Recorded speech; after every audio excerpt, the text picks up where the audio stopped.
अस्सलाम वालेकुम dear students. I hope आप सब लोग ठीक होंगे और खैर खैरियत से होंगे।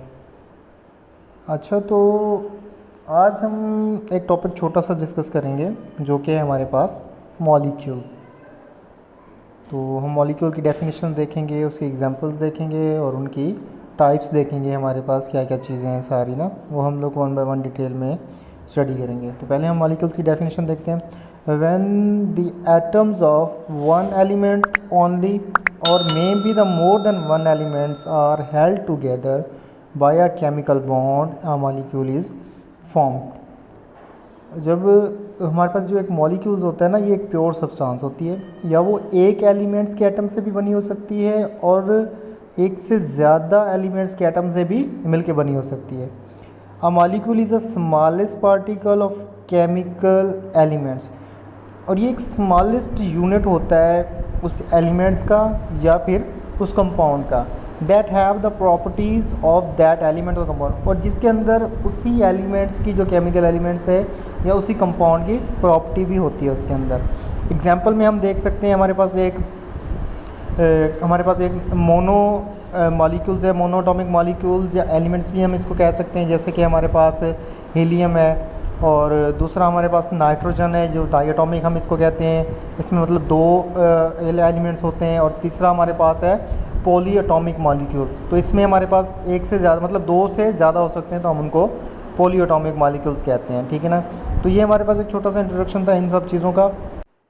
उसके बाद आती है हमारे पास टाइप्स ऑफ मॉलिक्यूल्स। ठीक है, हम यहाँ पे मॉलिक्यूल्स की टाइप देखेंगे कि हमारे पास मॉलिक्यूल्स की क्या टाइप है। मॉलिक्यूल्स की हमारे पास 3 टाइप्स होती हैं, जैसे कि मैं आपको भी दिखाता हूँ। तो टाइप्स ऑफ मॉलिक्यूल, इसकी 3 टाइप्स होती हैं। मोनोएटॉमिक मॉलिक्यूल होता है, उसको एलिमेंट्स भी कहते हैं हम। डायटोमिक मॉलिक्यूल होता है, पॉलीएटॉमिक मॉलिक्यूल्स होता है। अब मोनोटॉमिक मॉलिक्यूल्स के हम ना एग्जांपल देखते हैं। हमारे मोनोटॉमिक मॉलिक्यूल्स है, उसके एग्जांपल में हमारे पास क्या होता है, हीलियम है जो कि हमारे पास इनर्ट मॉलिक्यूल्स है ना, जैसे आर्गॉन हो गया, क्रिप्टॉन हो गया, जीनॉन हो गया, रेडॉन हो गया। तो मतलब ये सारी जो हमारे पास है ना, इनको हम क्या कहते हैं, ये हमारे मोनोटॉमिक मॉलिक्यूल्स और एलिमेंट्स भी होते हैं, क्योंकि ये एलिमेंट्स होते हैं, एलिमेंट की फॉर्म में पाए जाते हैं। इनका आउटरमोस्ट शेल कंप्लीट होता है, ये इनर्ट होते हैं, केमिकल रिएक्शन में हिस्सा नहीं लेते ये। उसके बाद हमारे पास है डायटोमिक मॉलिक्यूल। डायटोमिक मॉलिक्यूल्स में हमारे पास नाइट्रोजन है, ऑक्सीजन है, क्लोरीन है, ब्रोमीन है, आयोडीन है। तो ये हमारे पास क्या है, ये हमारे पास डायटोमिक मॉलिक्यूल्स हैं। तो इन मतलब दो दो, सब में दो दो एलिमेंट्स होते हैं, सब में दो दो एटम जुड़ के एक मॉलिक्यूल्स बना देते हैं। उसके बाद हमारे पास आता है पॉलीएटॉमिक मॉलिक्यूल्स। पॉलीएटॉमिक मॉलिक्यूल्स हमारे पास क्या होता है, ओजोन है, जैसे फास्फोरस हो गया, सल्फ़र हो गया। तो इसमें मतलब दो से ज़्यादा जो एलिमेंट्स हैं, दो से ज़्यादा एलिमेंट्स जुड़े हो सकते हैं, दो से ज़्यादा एटम्स जुड़े होते हैं।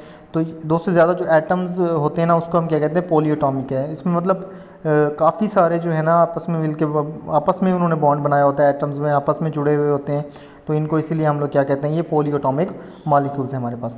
तो ये हमारे पास 3 टाइप्स थी मॉलिक्यूल्स की।